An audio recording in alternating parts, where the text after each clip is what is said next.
Do you know the story of George Washington Carver? He was born a slave during the Civil War. His father was killed in a log hauling accident. While an infant, George and his mother and sister were kidnapped by bushwhackers. Moses Carver sent friends to track down the thieves and trade his best horse to retrieve them. The thieves only left the baby George lying on the ground sick with whooping cough. George Washington Carver was raised in Diamond Grove, Missouri by Uncle Moses and Aunt Sue Carver, a childless German immigrant couple.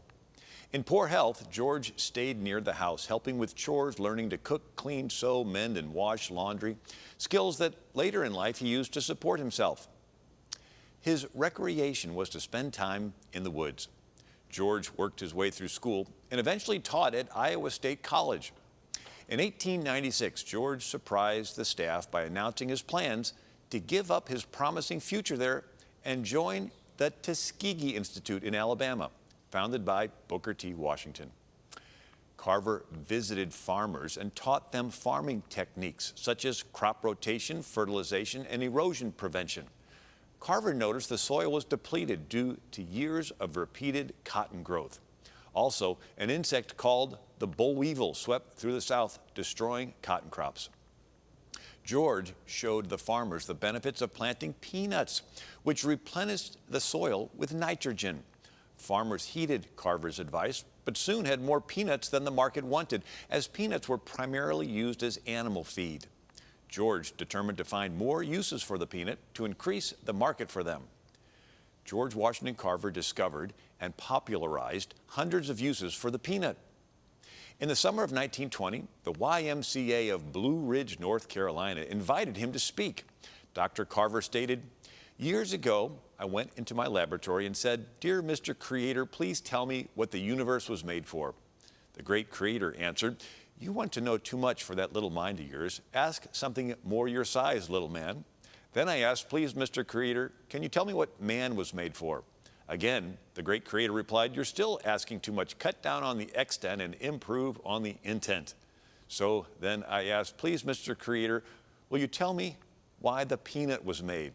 That's better, but even that's infinite. What do you want to know about the peanut? Mr. Creator, can I make milk out of the peanut? What kind of milk do you want to make? Good Jersey milk or just plain boarding house milk? Good Jersey milk." And then the great Creator taught me to take the peanut apart and put it together again, and out of the process have come forth all these products. On January 21st, 1921, the United Peanut Growers Association asked George Washington Carver to address the U.S. House Ways and Means Committee in Washington, D.C. regarding a proposed tariff tax on imported peanuts. George expounded on the many potential uses of the peanut as a means to improve the Southern economy. Initially given only 10 minutes to speak, George so enthralled the committee that the chairman said, "Go ahead, brother, your time is unlimited." Carver spoke for 1 hour and 45 minutes, explaining the many food products derived from the peanut. If you go to the first chapter of Genesis, we can interpret very clearly, I think, what God intended when he said, "Behold, I have given you every herb that bears seed. To you it shall be meat." This is what he means about it. It shall be meat. There is everything there to strengthen and nourish and keep the body alive and healthy. The chairman of the committee asked Dr. Carver, "Dr. Carver, how did you learn all these things?" Carver answered, "From an old book." "What book?" asked the chairman. Carver replied, "The Bible." The chairman inquired, "Does the Bible tell about peanuts?" "No, sir," Carver replied, "but it tells about the God who made the peanut. I asked him to show me what to do with the peanut, and he did." America has a unique history of faith, and it's important for us to remember these men and women and the miracles in American history.